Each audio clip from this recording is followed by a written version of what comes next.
জানেন কেন ভালো মানুষরাই সবসময় দুঃখে থাকেন, কষ্ট পান, আর খারাপ লোকেরা সবসময় আনন্দে থাকেন, সুখে থাকেন? কলিযুগে কি সৎ মানুষেরা একটু সুখ পাবে না? ভগবানের বিশ্বাসী মানুষগুলোরই কেন সব থেকে বেশি ক্ষতি হয়? গীতায় ভগবান শ্রীকৃষ্ণ নিজের মুখে এগুলোর উত্তর দিয়েছেন। মহাভারতের অর্জুনের কথা সকলেই জানে। তিনি যখনই বিপদে পড়েছেন তখনই ছুটে গেছেন শ্রীকৃষ্ণের কাছে, আর অর্জুনকে সমস্ত বিপদ থেকে উদ্ধার করেছেন স্বয়ং শ্রীকৃষ্ণ। একবার তেমনই একটা সমস্যা নিয়ে শ্রীকৃষ্ণের কাছে হাজির হন অর্জুন। প্রভু, এই পৃথিবীতে কেন ভালো মানুষই সব থেকে বেশি কষ্ট পায়? কেন তাদের এত দুঃখ, যন্ত্রণা, বেদনা সহ্য করতে হয়? অন্যদিকে যারা খারাপ করে তারাই তো সুখে থাকে, রাজার হালে পৃথিবীতে বাস করে। এমন অন্যায় বিচার কেন? আর এই প্রশ্নের যথার্থ উত্তর দিয়েছিলেন ভগবান কৃষ্ণ, যা ধর্মগ্রন্থের পাতায় আজও বড় বড় অক্ষরে ছাপা আছে।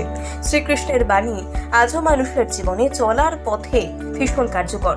হাজার সমস্যা দূর করতে পারে এই বাণী। ধর্ম থেকে কর্ম সবেতেই এগিয়ে রাখতে সাহায্য করে। যারা যারা শ্রীকৃষ্ণের বাণী উপলব্ধি করেছেন তারাই জানেন এর মাহাত্ম্য। মানুষের জীবনে কেন এত কষ্ট, পীড়া, সবকিছুর উত্তর তার কাছে। তিনি অর্জুনের করা এই প্রশ্নের পুঙ্খানুপুঙ্খ বিবরণ দেন। শ্রীকৃষ্ণ বলেন, যারা মনে করেন তাদের জীবনে সর্বদা দুঃখ, সুখের কোনো স্থান নেই, এই ধারণা একেবারেই ভুল। কারণ যারা সদাচারী এবং ভালো মনের মানুষ, তারা সর্বদাই ভগবানের প্রতি বিশ্বাস থাকেন। এমনকি তারা সবসময় মনে করেন তাদের পাপ খর্ব হয়ে যাবে। পাপের দায় দীর্ঘদিন মাথার ওপর বই নিয়ে বেড়াতে চান না। এর ফলে পাপ থেকে লাঘব হওয়ার জন্য জীবনে সমস্ত রকমের দুঃখ ভোগ করে যান। শুধু তাই নয়, এ বিষয়ে ভগবান আরো জানান, কোনো জিনিসের চিরস্থায়ী নয়, তেমনি দুঃখও ক্ষণস্থায়ী।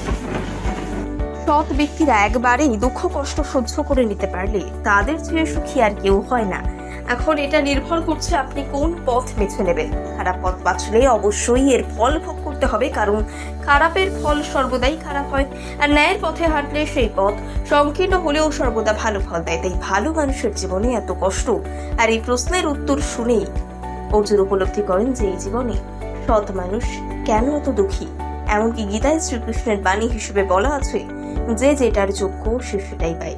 কর্মের উপর নির্ভর করছে তার ফল। ভগবান কখনোই নিষ্ঠুর হতে পারেন না। তিনি পরীক্ষা নেন যে যেই মানুষটি ঠিক, কতটা ঠিক লড়াই করতে পারে, আর এর ফল সঠিক সময় তিনি দিয়ে থাকেন। তাই এই কলিযুগে সব থেকে বেশি কষ্ট পাবেন ন্যায়পরায়ণ ব্যক্তিরা।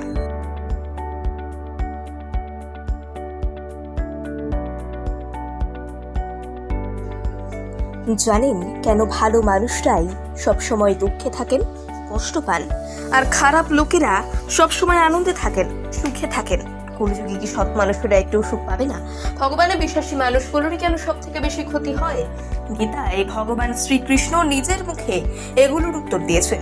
মহাভারতের অর্জুনের কথা সকলেই জানে। তিনি যখনই বিপদে পড়েছেন তখনই ছুটে গেছেন শ্রীকৃষ্ণের কাছে, আর অর্জুনকে সমস্ত বিপদ থেকে উদ্ধার করেছেন স্বয়ং শ্রীকৃষ্ণ। একবার তেমনই একটা সমস্যা নিয়ে শ্রীকৃষ্ণের কাছে হাজির হন অর্জুন। প্রভু, এই পৃথিবীতে কেন ভালো মানুষই সব থেকে বেশি কষ্ট পায়?